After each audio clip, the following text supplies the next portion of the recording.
And good morning. Do you think street crime and violence are under control in Britain? A lot of people do. But today, on Ronnie and Reggie Kray's 58th birthday, we talked to one of Britain's top police chiefs about why he claims that they kept the streets of London safe. And to members of the Krays gang, who say that modern criminals are dangerous and out of line. Stanley, do you really think that the Krays kept the streets of Britain safe? Well, not Britain, but within the concept of the East End at that time, then the existence of gangs, you've got to remember it was the 50s, people grew up there, there was an element, you knew where the danger lied, you knew who the criminals were, and you knew who were your enemy. So to that extent, it was much easier, it was less anonymous than it is today.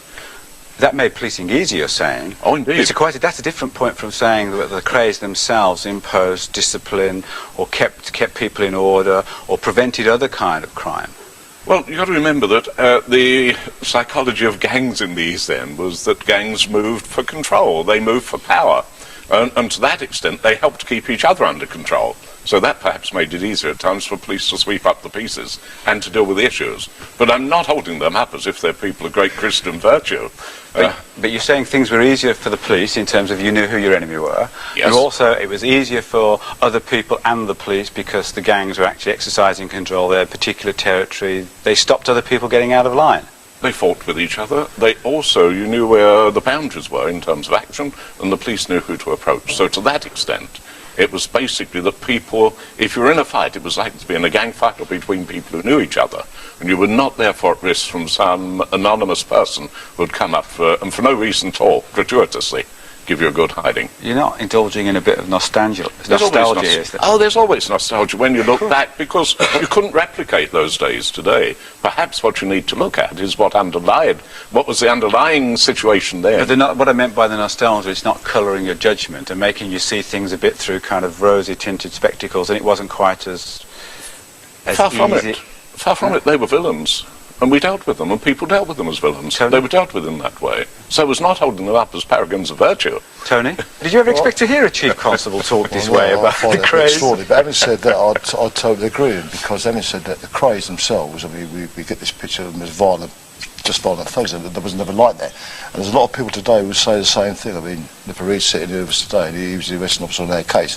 Having said that, the Krays did keep control in a lot of ways. I mean, they didn't dish out the violence they were professed to have done. I mean, they get blamed. You were a member of the Kray gang? Yes. And having said that, I think they kept a lot of law and order within the East End. Can you give me examples? Well, yeah, I mean, if they'd have been out today, I don't think a lot of things that go on now would have gone on. Such as? Such as the muggings and all the rest of it. That type of stuff. Tony, you're talking about two hard men, professional criminals, they kept a rule. Using violence. No, they weren't the violent thug that people make them out to be. Let's get from the start. They were men who ruled their territories and their areas with a fist of iron. They wouldn't have it. They didn't accept it. I mean, I go to the East End today, and people are genuine about it. They'd like to see them out. People would like to see them out. Well, out of prison? Out of prison, yeah, well, they should be. What, back into the East End? Oh, well, I mean, the choice would be theirs. I mean, obviously... But why do they want them out? Because I think people felt, and I'm talking straight down the line, I think people felt a bit secure with them around, and more, not so the other way. I mean, you can... You know, don't you, Tony, that... I was going to say 90%, I would have thought 100% of the millions of people that are watching us this morning, these very minutes, are saying this is crazy. How can you actually think in terms of professional criminals? I mean, I've wrote a book about their lives, telling a few of the facts that the public don't know about them. But there's certain newspapers have done things on them and saying about a public opinion, polls in it, should they be out?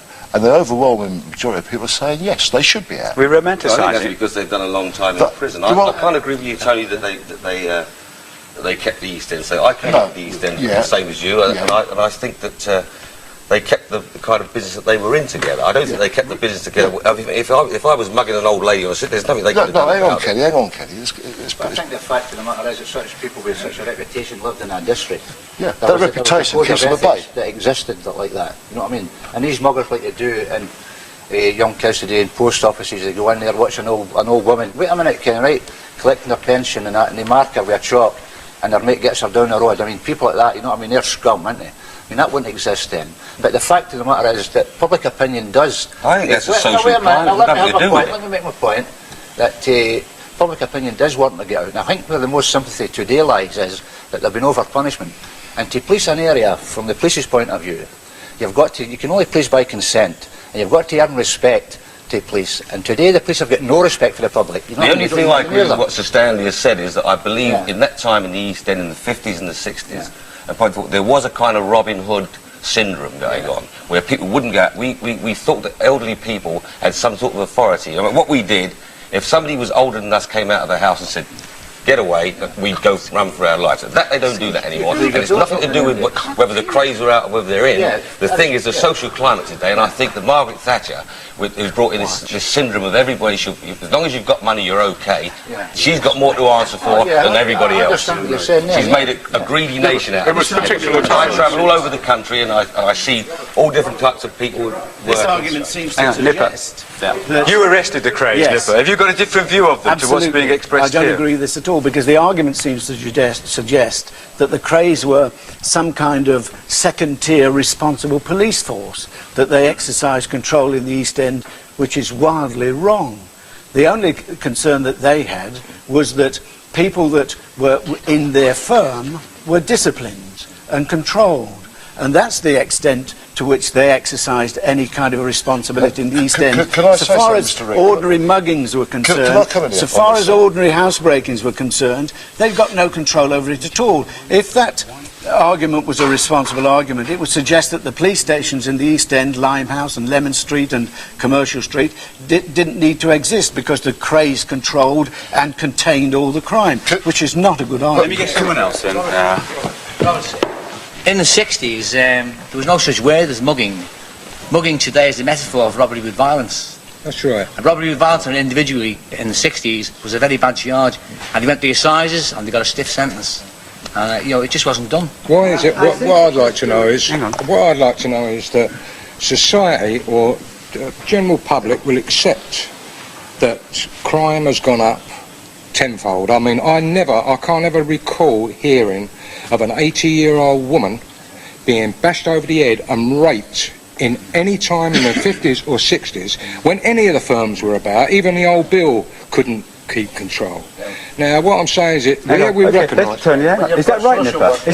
Hang on, John, let's test that point, because you're all saying that. There's what you're saying, in effect, those of you who were around and associated one way or another in the crimes, except for Kenny, you're saying that there's a certain type of criminal who kept a very clear control, there was a certain moral code, some things you did do were acceptable. One of the things you didn't do was to mug our 80-year-old ladies and rape, and that didn't happen. Is that right, Nipper? Well, absolutely. It's right to an extent because the police and the villains agree. But it was basically true. But let's not put the reasons down that the Krays were doing it for the public good. No, I'm not doing that. What Any gang was doing it for its own good. What I'm saying is recognise. Let's recognise what we've got here. Now, I went on a bit of work a few years ago, and I was fronting up as an old Bill. Right, impersonating. You better explain all this to us. You went on a bit of work. What, you doing a bit of robbing, or? Yeah. All right. I was impersonating a police officer, and I went in and I done the business on. I was going to do the business on this particular face. No, believe it or not, that's before me. Says you're too small. Well, you ain't too big, let's be fair. Now, anyway, because I happened to have some squirt on me, ammonia, right, and that was basically if it come on top, I could do the biz in the motor.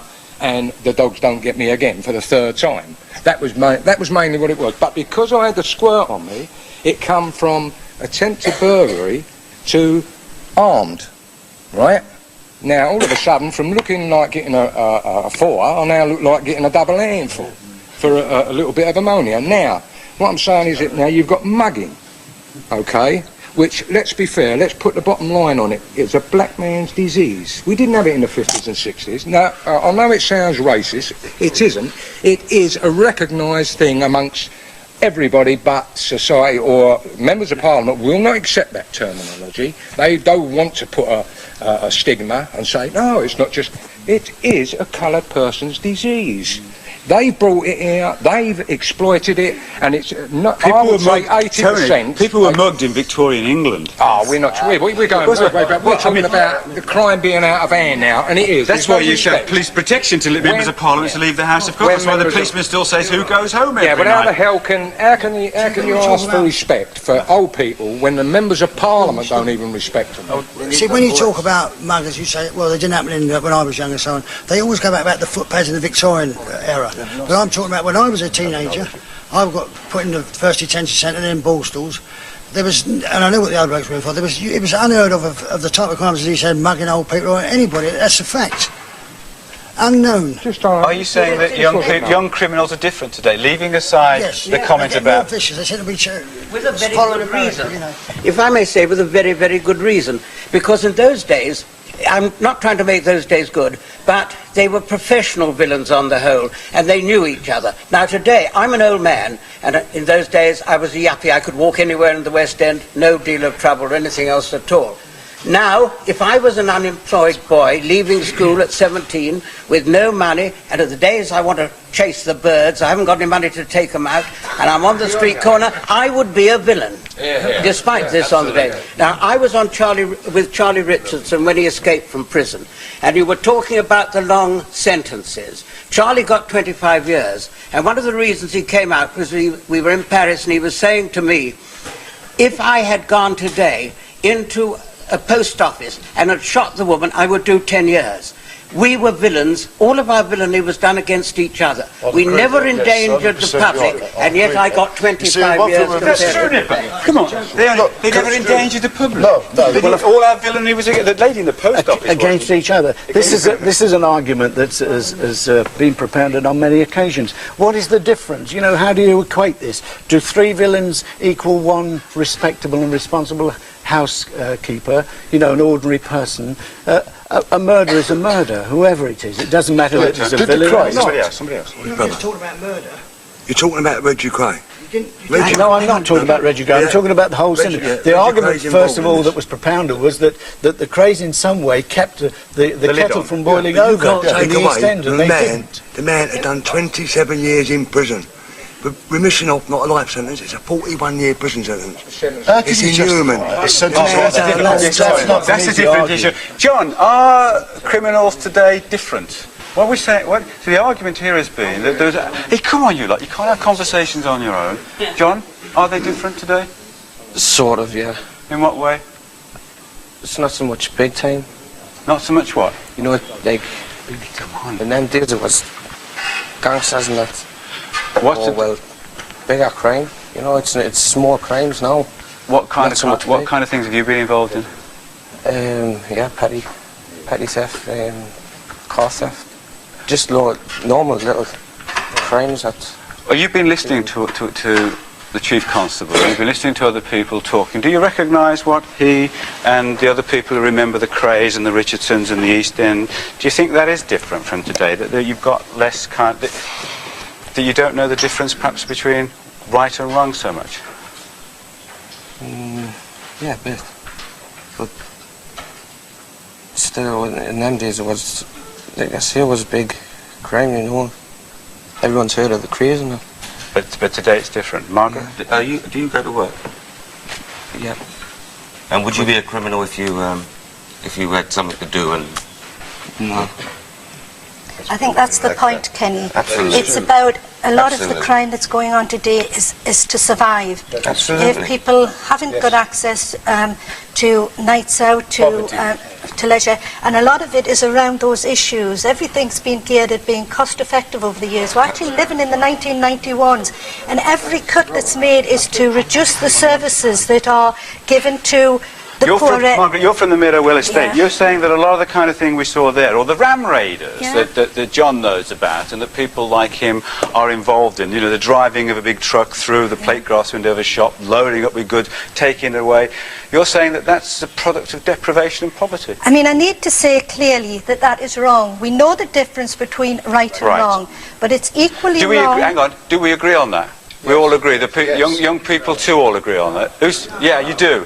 And they do. Who says no? Wait a minute, what do you mean no? What do you mean no? Deprivation. No, right and wrong. Margaret is saying it's wrong. There's nobody who would defend crime then? Why not? How else are we going to live? Because no one's going to give us a job. What are we going to do? Go on the dole? That's the point I'm making. That it's equally wrong to deprive people of the alternatives to crime, and unless we're going to give them opportunities through jobs and through a future, then we can't just condemn them for the crime. No, certainly not. A lot of youngsters. Some of them. John, hold on, John. I ran a lodging house. It's a very difficult mob for me to control here this morning. Perhaps we can get Reggie and on no. Reggie, I need you at this hour. No, I ran a lodging house in Nottingham, and I used to sort of lie sometimes to give references to some of the lads that stayed with me. And some of them got jobs, and some of them got damn good jobs.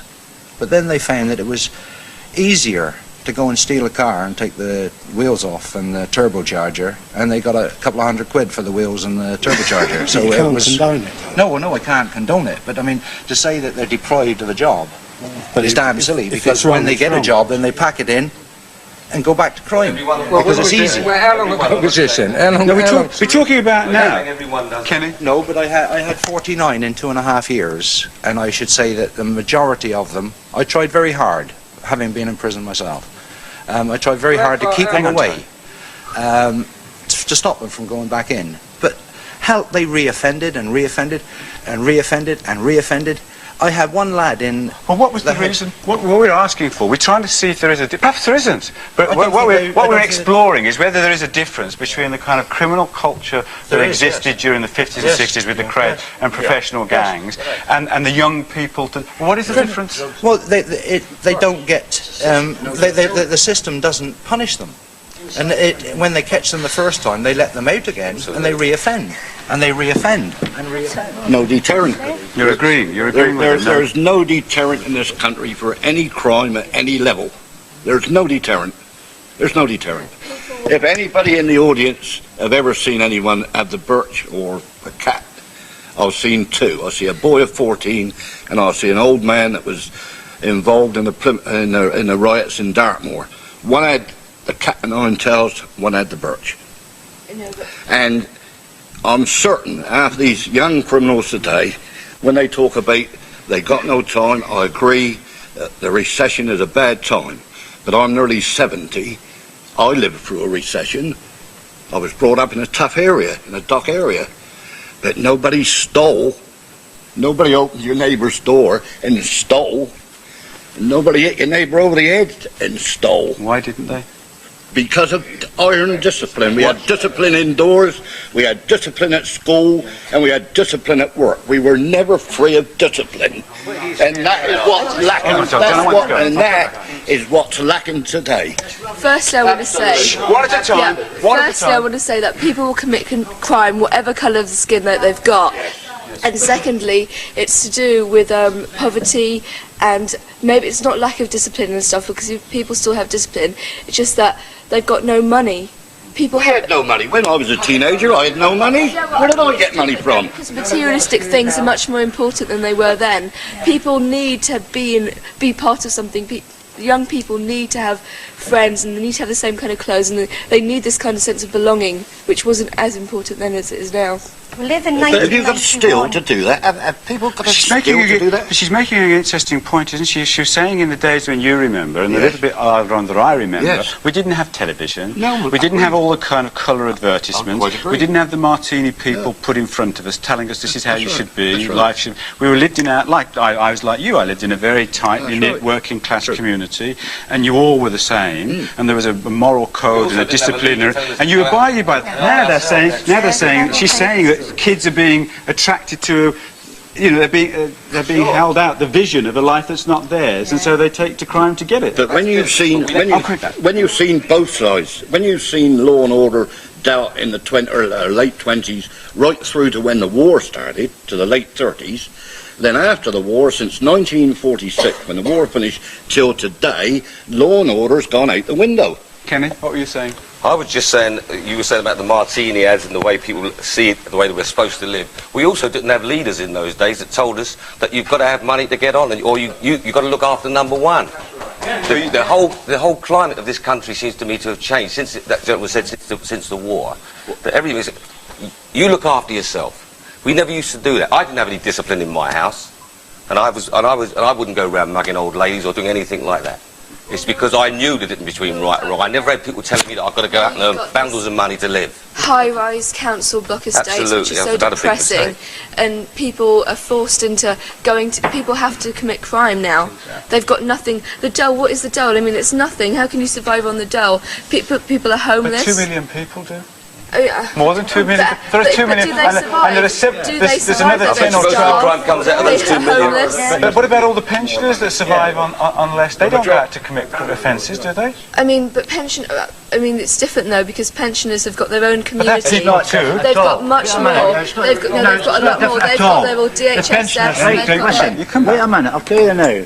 There's areas in this country, Peckham as well, are no-go areas to old people and women and people like that after a certain time of day. You're telling me these people that you're talking about, these are the crimes that affect society the most that's not been dealt with. The crimes that the Krays committed didn't affect society as much as the crimes that you're talking about. I mean, oh yes, they did. No, they never. It didn't affect society as much as you're talking about muggers and burglars. You're talking about a pair of murdering psychopaths. You don't even know what you're talking about. What I'm saying to you. Hey, you two! There's old people. You're telling me they never affect the crimes that she's talking about is affecting society the most. But to suggest that the Krays... Hang on. Hey, suggest that the Krays...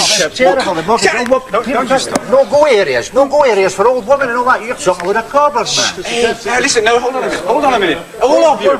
Shush! John, I was hoping you would help to impose a bit of discipline here on my bit. Be quiet. Hang on. You've made your point. You've made your point. No-go areas. John. Because of people like that. Yeah, but to suggest that the Krays kept law and order in the East End because of their... I'll add it up for you. Stanley, you were going to talk social deprivation. Do you think that is a factor? Well, it is a factor, but let's remember 2 million people are unemployed at this moment, and of the people who are unemployed, the majority do not commit crime. And the other point... are living a hell of a life. Yep, I'm talking about crime. I bet you most of them come out of that 2 million. Most of the crime comes out of that 2 million. I think you'll find, hold on, if you look at the amount of crime, no, if you look at the amount of property crime, law doesn't do anything about. But Kenny, if you look at the amount of property crime, there's still a lot of it comes, a hell of a lot of it comes from people who are in employment, and also a lot of violent crime. The point I'm trying to make is you don't automatically say because the kid's unemployed, he's going to be a criminal.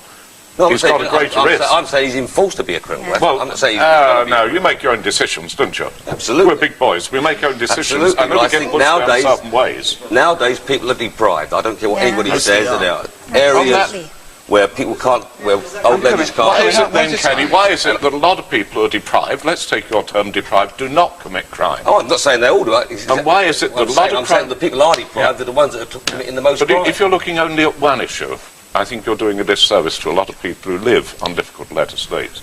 Let's remember one thing, there's a lot of car crime goes on, in which the car is merely used, for pleasure, is then thrown away, no profit. Well, so they're not improving their standard. John? I think you'll be very careful. Go on, John. Look, you've got to have some facts here. I mean, first of all, we know that 90% of crime is economically linked. There's some edge given. Absolutely. And the guys who nick cars, they're also nicking the stereos and the spare wheels and all the rest of it. There's another little fact that I want to know. First of all, black people are more a victim of a crime than perpetrators. That's the fact. Under the criminal justice system. Well, okay. Now let's move on. Another thing. This business of fighting fire with fire. I mean, we've heard the corporal punishment stuff, and you're a believer in it because I remember.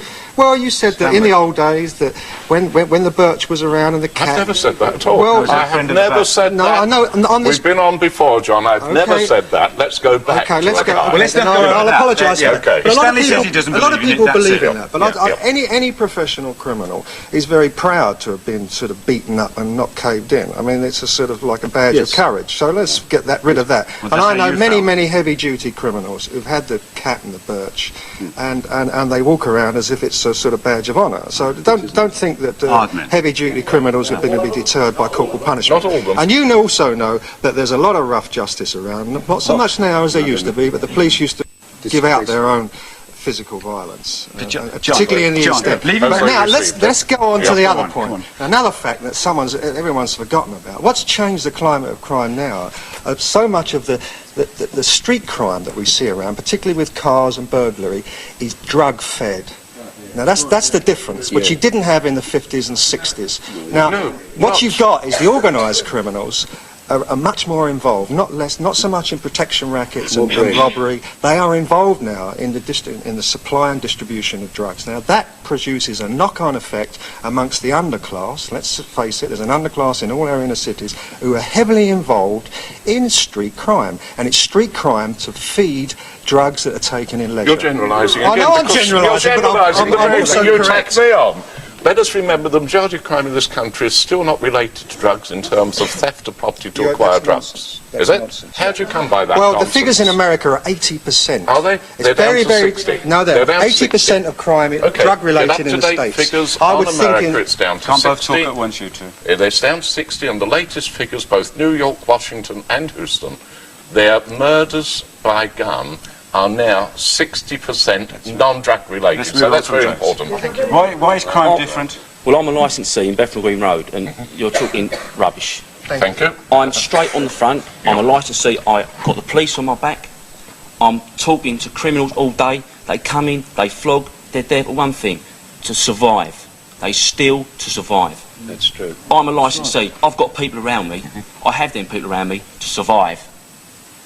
And that's where the problem starts. Well, you need the income that comes from the selling of stolen goods in order to buy the booze that you sell. Yeah. No, I'm not involved in it. No, I know, but you're... to survive. What you're saying? You made the point. What you're saying is you survive because the people who sell buy stuff. There's no in the middle. Hold on. There's no in the middle. There's no saying there's no work. People do it to survive. So, in effect, if everyone was in employment, we wouldn't have crime in this country. Is that what you're saying? Of course you would. Of course you would. Well, let's remember that. You know. But different type of... You'd have these guys' type of crime, which was, I don't agree with, but I don't condemn. Yeah. Would you prefer it? Yeah, of course I would. Mr. John Masterman, 17 years armed robbery John did, and Johnny's saying that when the kind of things that he was involved in, or the Krays and the Richardsons were involved in, whilst nobody would necessarily condone or defend or apologise for, was more acceptable in terms of its impact upon society. This is Stanley's point, impact upon society, because it didn't involve so many people or the mass of people. You weren't afraid perhaps to walk around at night. That is organised crime. That is organised crime. That is completely different to crime on the streets. Right. Completely different. They do what they do between themselves, they do their work between themselves, and that's it. The Krays never hurt anyone. Apart from the villains. Remember that. No one doesn't remember the pub that was run by the Krays. Is that true? That is a fact. That is a fact. No, that is a fact. No. Okay. We're not going to go back all over the case again. What our friends have been saying here is that we're looking for why young people commit offences, crimes now. Is it because you're from the Meadowell estate, you're associated with it? Is it because you think they are deprived and they're out of work and they need to get and I'm talking to you too, Barbara, of course, to get the money in order to survive, like our publican from the East End was talking about? Or is there an element where there's a thrill? It is the deprivation.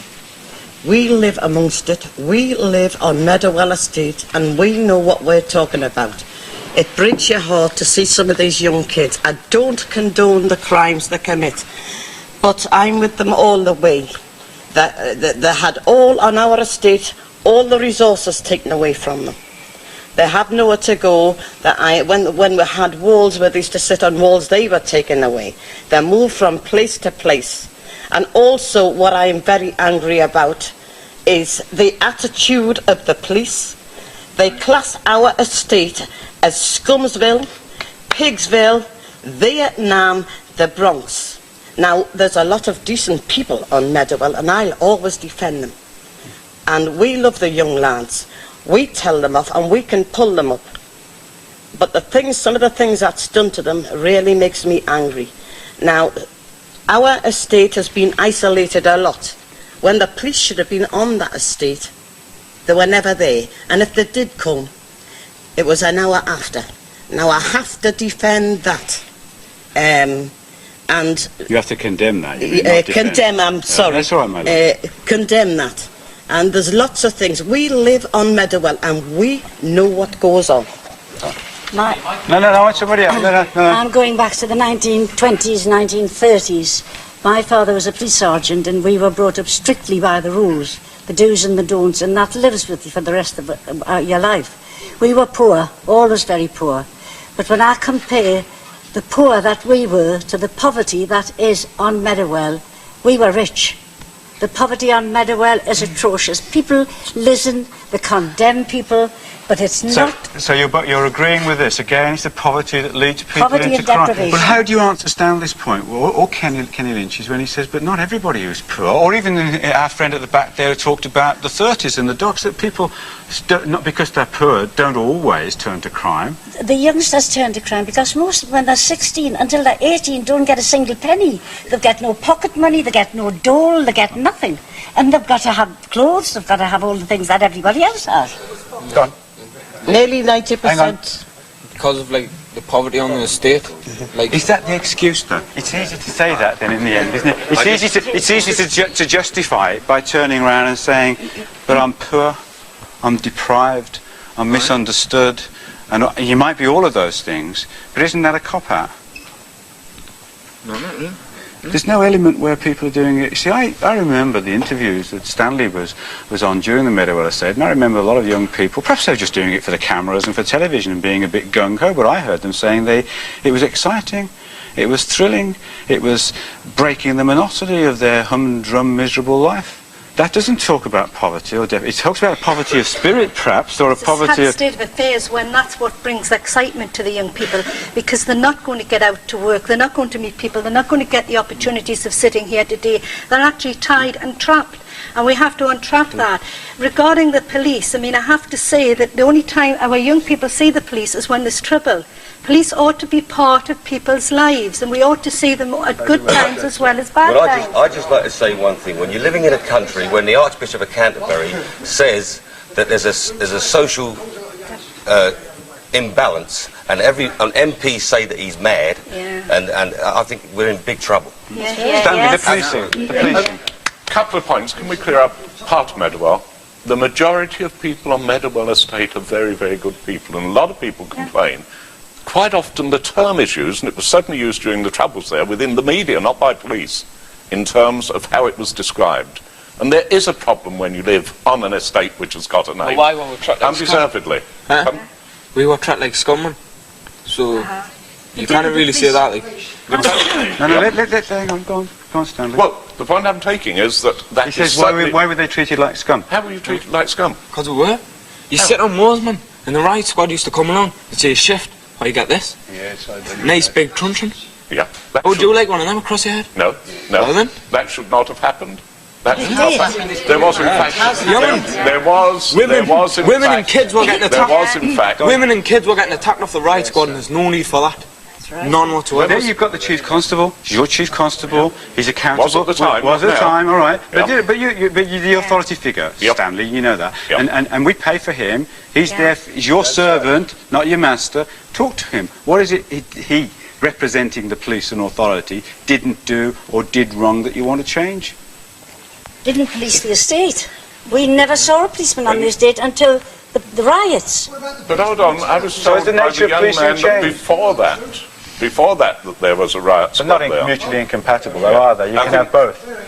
The basic issue, there was policemen allocated to the areas there from North Shields, from North Tyneside. They didn't come. Yeah, but of course, you also remember you lost a lot of other services on that estate, didn't you? So therefore you need more policemen. And this is why we tried to do it. We've been trying to fill in there for shortcomings at Mr. Stanley, with respect, I must say to you that we had no policemen. You'd say the odd car fly around the main streets. We never had foot patrol on Meadowell, and I've lived there 10 years, and I can count on one hand how many times I saw one policeman. So if the nature of our crime and our criminals has changed, has the nature of our policing also changed? Without a doubt, yes. 10 years ago, I would have said and opened a paper and thought if someone got in prison, got a prison sentence, that they deserved it. I believed that we had a really good police service. That was because I'd never had any dealings with the police. Now, since then, I've had a young man, one of my sons, who was in trouble, and I've been threatened with nothing but discourtesy and been blamed for the problems that I've had with him.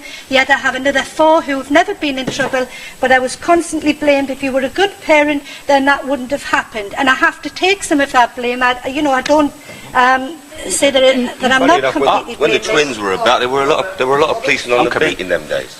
Is that, well, that's what we knew. There was more police stations. We knew police, yes, we knew policemen. We had a police station. We don't know any of them now. Is that, do you feel, in general terms, that the nature of policing has changed, that they're more inefficient now than they used to be? The changes in us. In those old days, the average person who didn't come across criminals thought the police were straight. They were wrong, but they thought they were straight. Now it's generally accepted by all youth that the police are more racist than even the ordinary community, and that they're rougher than ordinary community. But I think when we're looking for the reason, a gentleman there was talking about this wonderful discipline and talking of it. It's not discipline, it's examples. We all had heroes. What have we been taught in the last decade? The only people we should admire are people who buy businesses and throw everybody out of work. People who look after themselves. We have preached greed, and we are now reaping exactly what we have sown. It's very important that this should be said. In spite of what people may think, you've got ex-police officers. The fact is that you have got many police officers that are sadistic and brutal, and they brutalise a lot of people, a lot of youngsters, especially coloured kids. But you don't see them doing it on the television and in the papers. That this helps to create the it makes them antisocial, makes them bitter and full of hate. Yeah. And all this beating people won't do any good whatsoever. We've talked a lot about black people, racism and the police force. Yes, I'm talking on what have been said about the police brutality, their mannerism and their behaviour. They are racist. And I'm speaking from experience. What happened that night in my little house where I lived for 32 years, you as a retired policeman, if you were still in the force and you witnessed what I saw, what I undergo and what my neighbors saw, you would have taken off your uniform and burned it, never to wear another policeman. No, I'd come back at that. I cannot condone, no way can anyone condone that sort of action if it happened, and I must assume it happened by a policeman. But it's not a question of taking off the uniform. There are bad people in any organisation. And it's really a question of making sure that they're rooted out. Is there an element in which the kind of things people are talking about here, the inadequacies of the police, contributing to the change in the nature of crime and making it more widespread or a greater impact upon society? Remember, crime's gone up tenfold since the war.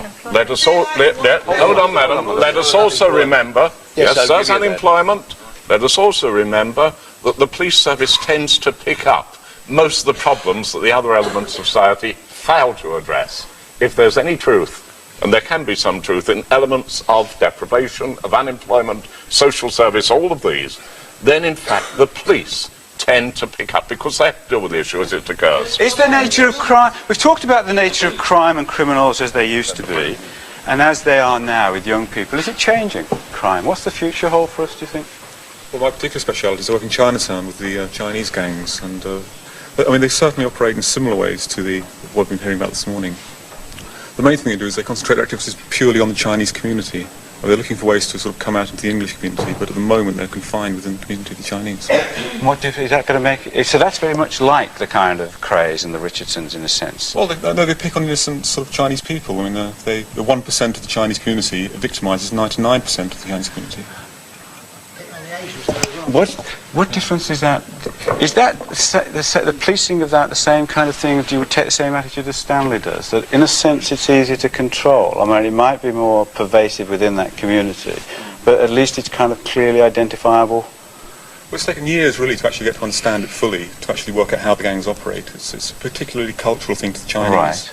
I mean, the threats aren't overt, it's all done by innuendo and implication. And it's more of a closed system, but it's related to the Chinese community, so we're not kind of aware of it here as we might otherwise have been. Well, that's right. On the face of it, Chinatown's a very peaceful place, but just beneath the surface, it's a really hotbed of crime. But since the Krays, you've never heard no more 30-year sentences, and yet some of the crimes that have been committed since the Krays and the Richards have been away is their crime was nothing in comparison to what's been going down now. You never hear no 30 years and any sentences like that. Is the nature of crime going to change? What kind of things should we be thinking of, looking forward to? That's not quite the right word. Well, international organised crime is now a major. It has been a major problem for many years. I think the British have not suffered from it as much as other countries, but the Chinese gangs are now becoming an ethnic group which in many places are more powerful than the mafia. They've concentrated in New York and other major cities in New York, the FBI particularly, against the mafia, and they've brought them down. They brought major gang leaders down, and as a result of that, there is a certain amount of anarchy within the criminal fraternity now, particularly within organised crime. Emerging groups such as the Jamaican posses, the Chinese gangs, and the Hispanic groups, which are based mainly on drug dealing. And all these are in Britain, Well, yes, all of them have got some sort of representation here. There is a sort of international network of criminals which operate on an association basis. I don't think that the mafia runs anything in Britain, but the mafia has contacts with criminals in Britain. I mean, talking about the Krays...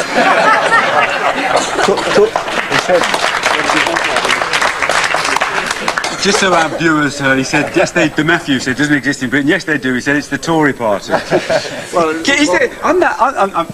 don't know about the process of association. Do you think very quickly, Stanley, that we're likely to have more crime because as our society becomes, picking up Kenny's point, more materialistic, more greed, people that have more ambition, desire more, is that likely to lead on the arguments? This is certainly the predictions worldwide, that basically within cities, within urban areas, there's going to be an escalation of crime and possibly disorder, but that's a prediction. And so therefore people have to work to avoid that becoming true. How do we avoid it? We avoid it, I think, by, first of all, identifying and reducing the level of criminality. Let's remember that the majority of people used to offend once or twice and grow out the system. Now you've got kids, 100 and 200 crimes and nothing. And so therefore I think we've got to look and find out how we can... And we have to end on time, unfortunately. See you in the morning. Thank you.